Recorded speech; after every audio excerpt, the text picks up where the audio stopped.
ओम शांति। 31 मार्च 2025 के ईश्वरीय महावाक्य। पहले सुनते हैं मुरली के मुख्य पॉइंट्स। बाबा ने कहा, वर्तमान समय मनसा वाचा कर्मणा, सबसे अच्छा कर्म एक ही है, अंधों की लाठी बनना। बाप ने तुमको ज्ञान का तीसरा नेत्र दिया है, तो कितना पुरुषार्थ कर तुम्हें श्रीमत पर चलना चाहिए। मनसा वाचा कर्मणा, ये ध्यान रखना है कभी भी क्रोध ना आए। यह 3 खिड़कियां हैं, इसलिए बाप समझाते हैं, मीठे बच्चे, वाचा अधिक नहीं चलाओ, शांत रहो। अगर वाचा में कुछ आया तो कर्म में भी आ जाएगा। साइलेंस में रहना बड़ा अच्छा है। फिर बाबा ने कहा, दुनिया वाले तो एक दो को दुख देते, लड़ते रहते हैं, तुम्हें कोई को भी दुख नहीं देना, ऐसा ख्याल भी ना आए। सिर्फ इतना भी याद रहे कि हमको बाप मिला है तो बड़ी खुशी में रहेंगे। परंतु माया भी कम नहीं है, घड़ी घड़ी घुटके खिलाती है, शिव बाबा की याद को भुला देती है। जितना तुम अपने को आत्मा समझकर रहेंगे, उतना जल्दी देह भान निकलता जाएगा। अब तुम्हें अपने नाम रूप से भी न्यारा होना है, दूसरों की तो बात छोड़ो। लास्ट में बाबा ने कहा, जो बच्चे बाप की याद और ज्ञान में मस्त रहेंगे, वही अंत की सब सीनरियां देख सकेंगे। परंतु मंजिल बहुत बड़ी है। आत्मा समझ बाप को याद करना, यह मासी का घर नहीं है, बहुत मेहनत है। याद से ही सारा हिसाब किताब चुकता होगा और तुम कर्म भोग से मुक्त हो जाएंगे। और अब सुनते हैं महावाक्यों को विस्तार से। मुरली का सार। मीठे बच्चे, तुम अभी पुरानी दुनिया के गेट से निकलकर शांति धाम और सुख धाम में जा रहे हो। बाप ही मुक्ति जीवन मुक्ति का रास्ता बताते हैं। प्रश्न, वर्तमान समय सबसे अच्छा कर्म कौन सा है? उत्तर, सबसे अच्छा कर्म है मनसा वाचा कर्मणा, अंधों की लाठी बनना।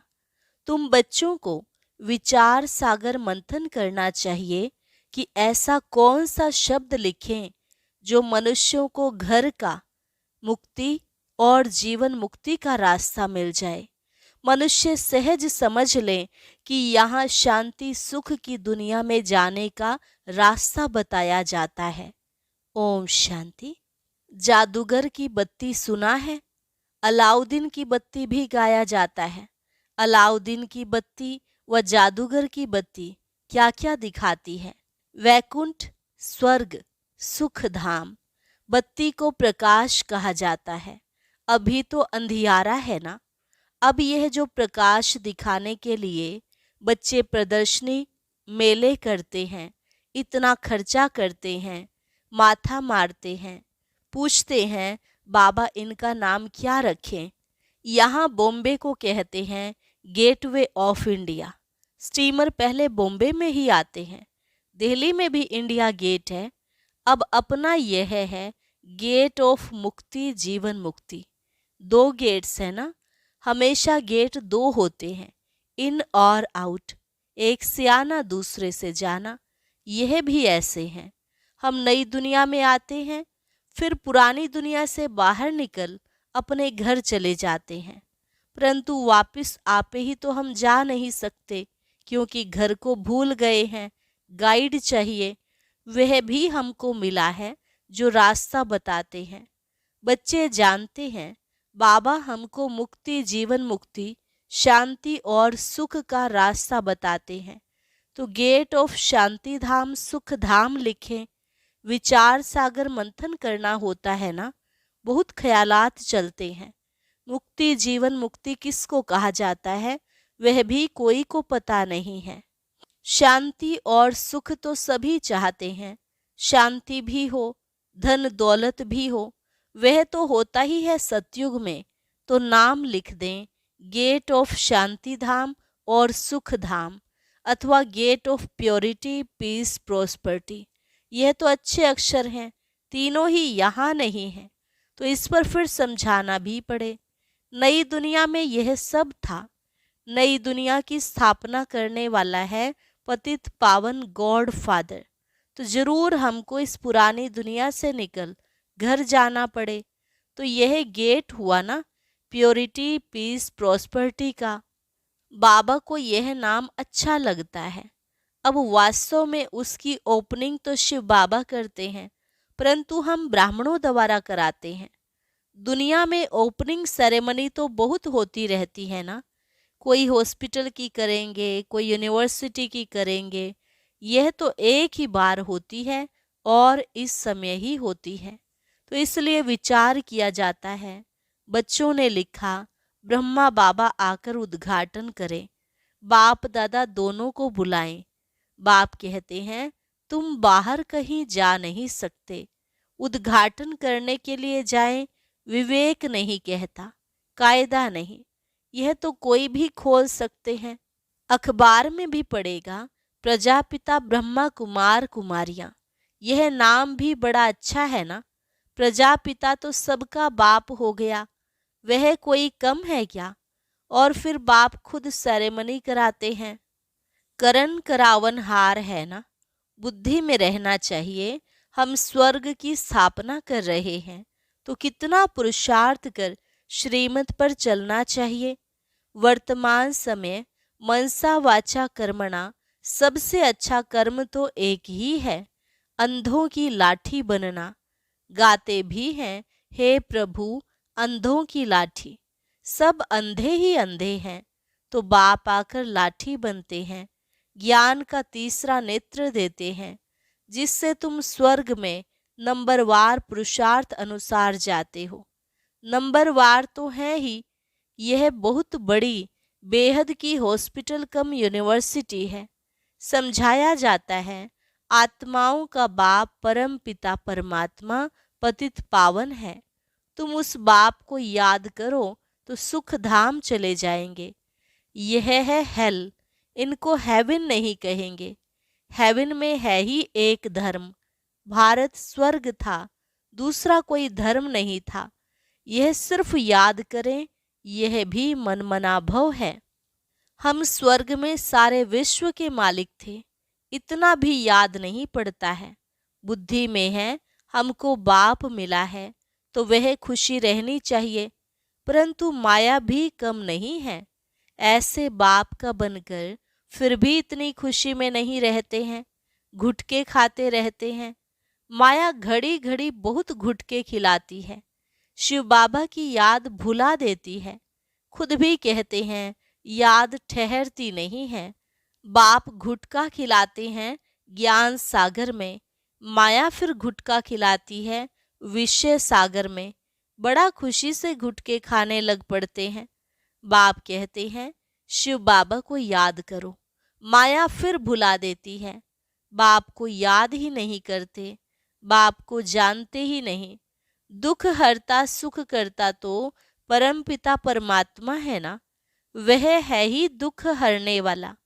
वह फिर गंगा में जाकर डुबकी लगाते हैं, समझते हैं गंगा पतित पावनी है। सतयुग में गंगा को दुख हरनी पाप कटनी नहीं कहेंगे।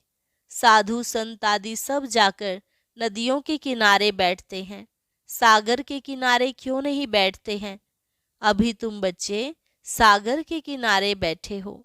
ढेर के ढेर बच्चे सागर पास आते हैं, फिर समझते हैं सागर से निकली हुई यह छोटी बड़ी नदियां भी हैं।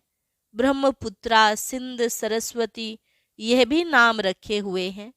बाप समझाते हैं बच्चे तुम्हें मनसा वाचा कर्मणा बहुत बहुत ध्यान रखना है। कभी भी तुम्हें क्रोध नहीं आना चाहिए। क्रोध पहले मनसा में आता, फिर वाचा और कर्मणा में भी आ जाता है। यह 3 खिड़कियां हैं, इसलिए बाप समझाते हैं मीठे बच्चे वाचा अधिक नहीं चलाओ, शांत में रहो। वाचा में आए तो कर्मणा में आ जाएगा। गुस्सा पहले मनसा में आता है, फिर वाचा कर्मणा में आता है। 3 खिड़कियों से निकलता है। पहले मनसा में आएगा।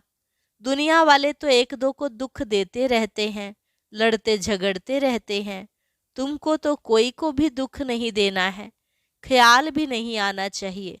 साइलेंस में रहना बड़ा अच्छा है। तो बाप आकर स्वर्ग का अथवा सुख शांति का गेट बतलाते हैं, बच्चों को ही बतलाते हैं। बच्चों को कहते हैं तुम भी औरों को बतलाओ। प्योरिटी, पीस, प्रॉस्पेरिटी होती है स्वर्ग में। वहाँ कैसे जाते हैं वह समझना है। यह महाभारत लड़ाई भी गेट खोलती है। बाबा का विचार सागर मंथन तो चलता है ना, क्या नाम रखें। सवेरे विचार सागर मंथन करने से मक्खन निकलता है, अच्छी राय निकलती है। तब बाबा कहते हैं सवेरे उठ बाप को याद करो और विचार सागर मंथन करो, क्या नाम रखा जाए। विचार करना चाहिए, कोई का अच्छा विचार भी निकलता है। अब तुम समझते हो, पतित को पावन बनाना माना नरकवासी से स्वर्गवासी बनाना। देवताएं पावन हैं तब तो उनके आगे माथा टेकते हैं। तुम अभी किसको माथा नहीं टेक सकते हो, कायदा नहीं। बाकी युक्ति से चलना होता है।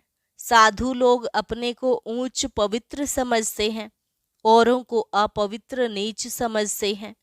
तुम भल जानते हो हम सबसे ऊंच हैं, परंतु कोई हाथ जोड़े तो रिस्पोंड देना पड़े। हरि ओम तत्सत करते हैं तो करना पड़े। युक्ति से नहीं चलेंगे तो वह हाथ नहीं आएंगे, बड़ी युक्तियां चाहिए। जब मौत सिर पर आता है तो सभी भगवान का नाम लेते हैं। आजकल इत्तेफाक तो बहुत होते रहेंगे। आहिस्ते आहिस्ते आग फैलती है। आग शुरू होगी विलायत से, फिर आहिस्ते आहिस्ते सारी दुनिया जल जाएगी। पिछाड़ी में तुम बच्चे ही रह जाते हो। तुम्हारी आत्मा पवित्र हो जाती है तो फिर तुमको वहाँ नई दुनिया मिलती है। दुनिया का नया नोट तुम बच्चों को मिलता है। तुम राज्य करते हो। अलाउद्दीन की बत्ती भी मशहूर है ना। नोट ऐसा करने से कारून का खजाना मिल जाता है भी बरोबर।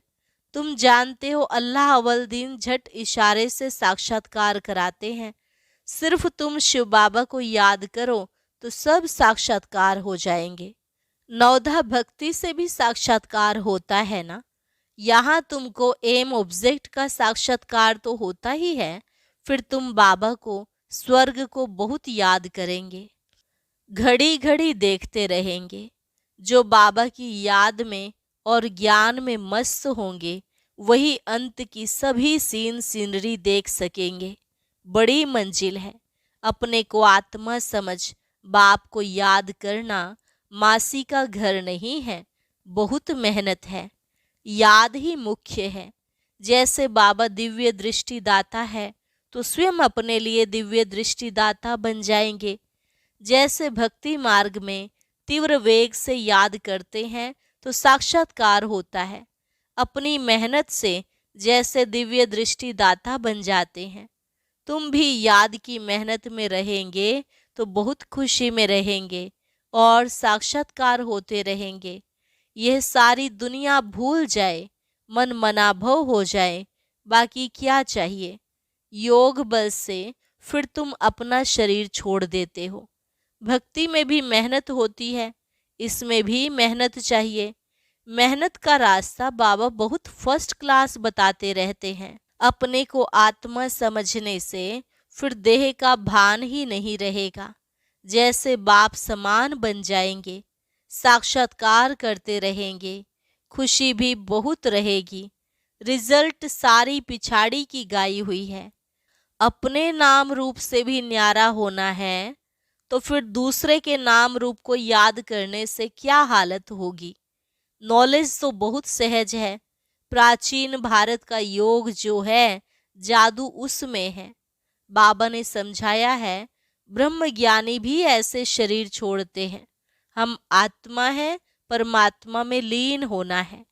लीन कोई होते नहीं है ब्रह्म ज्ञानी। बाबा ने देखा है बैठे बैठे शरीर छोड़ देते हैं। वायुमंडल बड़ा शांत रहता है, सन्नाटा हो जाता है। सन्नाटा भी उनको भासेगा जो ज्ञान मार्ग में होंगे, शांत में रहने वाले होंगे। बाकी कई बच्चे तो अभी बेबियां हैं, घड़ी घड़ी गिर पड़ते हैं। इसमें बहुत बहुत गुप्त मेहनत है। भक्ति मार्ग की मेहनत प्रत्यक्ष होती है। माला फेरो, कोठी में बैठ भक्ति करो। यहाँ तो चलते फिरते तुम याद में रहते हो, कोई को पता पड़ न सके कि यह राजाई ले रहे हैं। योग से ही सारा हिसाब किताब चुकतू करना है, ज्ञान से थोड़े ही चुकतू होता है। हिसाब किताब चुकतू होगा याद से, कर्म भोग याद से चुकतू होगा। यह है गुप्त मेहनत। बाबा सब कुछ गुप्त सिखलाते हैं। अच्छा, मीठे मीठे सिकिलधे बच्चों प्रति मात पिता बाप दादा का याद प्यार और गुड मॉर्निंग। रूहानी बाप की रूहानी बच्चों को नमस्ते। रूहानी बच्चों की रूहानी बाप दादा को नमस्ते नमस्ते, गुड मॉर्निंग। धारणा के लिए मुख्य सार। पहली पॉइंट, मनसा वाचा कर्मणा, कभी भी क्रोध नहीं करना है। इन 3 खिड़कियों पर बहुत ध्यान रखना है।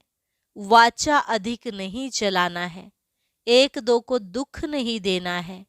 दूसरी पॉइंट, ज्ञान और योग में मस्त रहे, अंतिम सीनरी देखनी है। अपने व दूसरों के नाम रूप को भूल मैं आत्मा हूँ इस स्मृति से देहभान को समाप्त करना है। वरदान, स्नेह के बाण द्वारा स्नेह में घायल करने वाले, स्नेह और प्राप्ति संपन्न लवलीन आत्मा भव। स्नेह के बाण द्वारा स्नेह में घायल करने वाले, स्नेह और प्राप्ति संपन्न लवलीन आत्मा भव। जैसे लौकिक रीति से कोई किसके स्नेह में लवलीन होता है तो चेहरे से, नैनों से, वाणी से अनुभव होता है कि यह लवलीन है, आशिक है।